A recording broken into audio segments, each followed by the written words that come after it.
everybody, so we've got a fun review today because we're talking about The Black Phone. This film has been on my radar for quite some time as a fan of horror, so you can imagine my disappointment every time I've seen this film get delayed because it had its world premiere last year, and now we're getting a full rollout finally in middle of 2022 in the summertime. The Black Phone follows Finney, a child who's abducted by a child killer known as the Grabber. As he's trapped in the basement, he discovers a disconnected phone on the wall that allows him to hear the voices of the Grabber's previous victims, who are dead set on making sure that Finney doesn't meet the same fate as they did. One of the most exciting aspects going into The Black Phone was the team behind it. Writer-director Scott Derrickson returns to horror, and he also brings along with him C. Robert Cargill, who also worked on Sinister together, and Sinister is one of my favorite horror films of the 2010s, as they're adapting a short story from Joe Hill, who was also a great writer. He's also the son of Stephen King, if you didn't know that somehow by now. While I wouldn't put this on the same pedestal that I would Sinister, I do think this is a great return to form here to the horror genre for Scott Derrickson.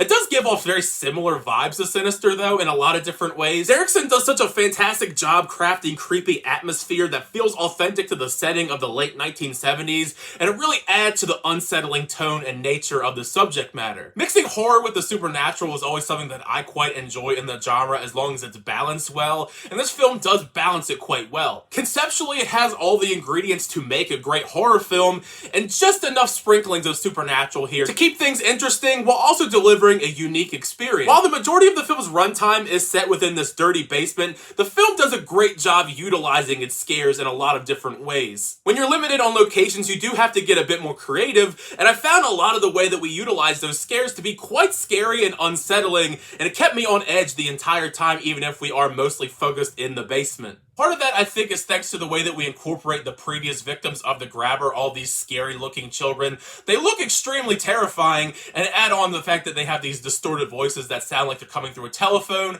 It's really creepy stuff. If you're, not a fan of creepy kids, this is probably the film that you want to avoid. But the best part of the film, by far, is our antagonist, the Grabber, played by Ethan Hawke. We've seen him take a lot more villain roles lately. We saw him as the villain in Moon Knight, now we see him in this. He does a fantastic job with these roles, so I think he needs to continue to take more of these roles. While his character is used sparingly throughout the film, his presence is haunting each time he's on screen. You feel how truly dangerous he is in each scene he's in, and he's always unsettling. He feels like a real serial killer, and that authenticity, I think, adds to the scare factor. Also, the fact he has these really awesome masks. I mean, they're done by Tom Savini, so of course the masks are going to be absolutely terrifying, but I love how we use them. Most of the time, you only see his eyes through the mask, and I think that just goes to show you how great Ethan Hawke is as an actor, to be able to convey so much terror by just seeing his eyes. The mask is just great. I think it's going to be a very popular Halloween costume later on in the year. It's an extremely simple concept for a costume, but it has some good scares in the film, so I think it's going to be very memorable.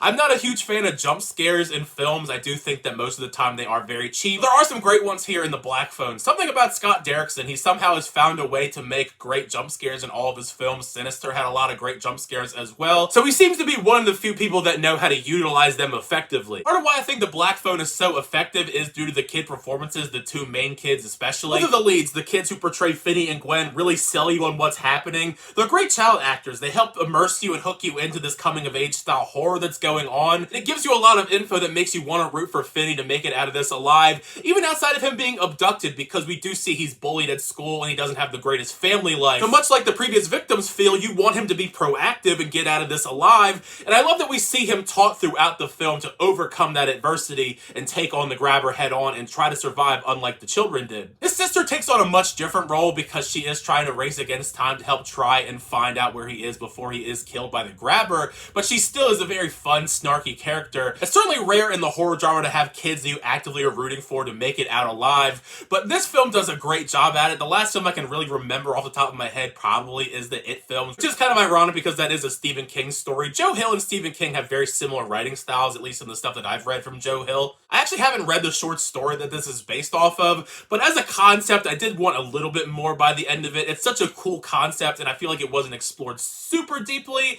And I think that is part of the fact that it is a short story. Short stories usually don't have a lot of stuff in them. I'm not entirely sure if the material itself is limited or what, but either way, that's kind of like the only gripe I really had about the film in general.